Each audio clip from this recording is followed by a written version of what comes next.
We're going to witness the place where 1.3 million, that's 13 lakh people were massacred, were killed in a 4 year period.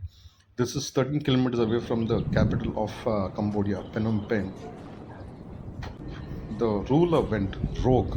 Rogue means rogue, where he would just bring people, order his soldiers to kill them, kill them, kill. This is what happened, and to ensure that nobody knows about it.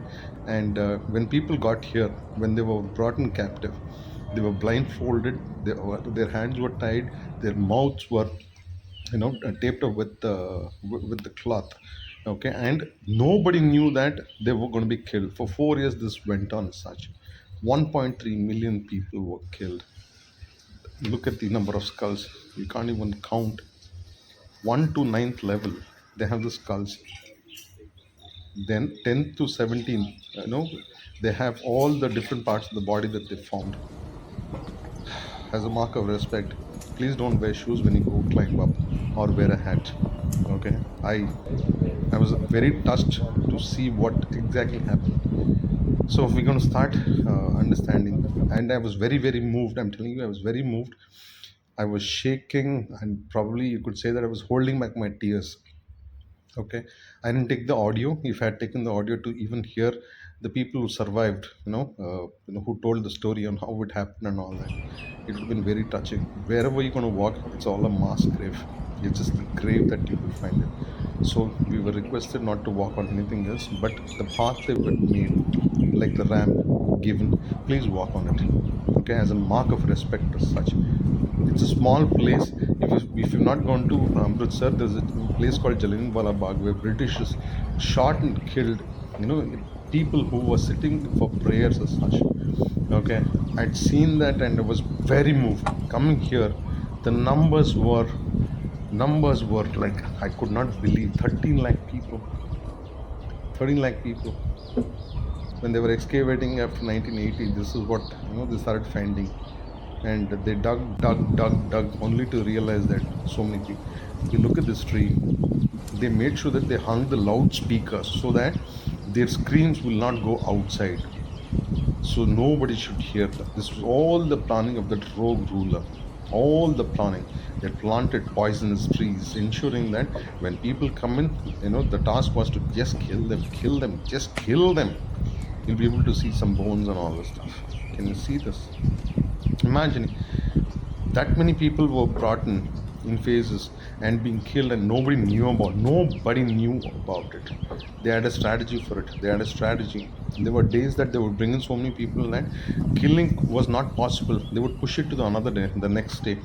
Okay, this is where the tree they used, where they would smash children's heads and kill them. Just kill them. They found children and women's body here. Most of them were naked. Mass graves. Look at the size of this. Probably in our burial ground, if you see it, you might not find more than 4 bodies as such. They had hundreds of bodies under this. Everywhere it was. But they made mark where. I'm not getting words. These are the clothes that they found, a part of it. Okay, so if they displayed everything everywhere, I would have been like mass grave without heads. Without heads, they found the bodies without heads under this. This is just that. Look at the number. 450 people were buried here. Just kill and bury. Just kill and bury. The place where they used, store the weapons and all that. People are there to sharpen it, to make sure that it's done. It's done. They wanted to ensure it is done. They didn't want them to go back alive. Kill them instantaneously. This is how they're planned. How could anybody be like this? How could anybody be like this? That is why I feel that this is where people would be working and round the clock, 24 hours a day, ensuring light is there so that the job keeps going on, and ensuring that nobody else knows about it. Coffins were prepared here. Rituals were done here before they would go ahead. As soon as they kill the person, they would spray them with DDT powder so that the smell doesn't go out and it starts decomposing immediately. They took action. This is where you can find remains of it. the powder, the knife they had used to open the sack, the shoes of the rogue soldier who was doing the job. They found all that. How could they do that? How could they do? That's why, if whoever you appoint as your chief of staff, chief of the nation, we have to be very careful. One rogue person comes in, he could do any damage. You walk a little forward, this is where you find where if they could not kill, they had a wooden house where it was so dark nobody could see each other as such. They should not even know, and the following place, following day, they would just bring them and kill them. Trucks were used to just bring in people. Trucks were used to bring in people, go back empty. Again, come back with load of people, kill them.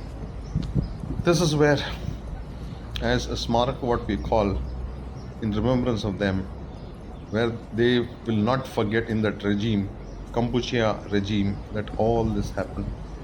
Hope this never repeats again. See you another day. Bye.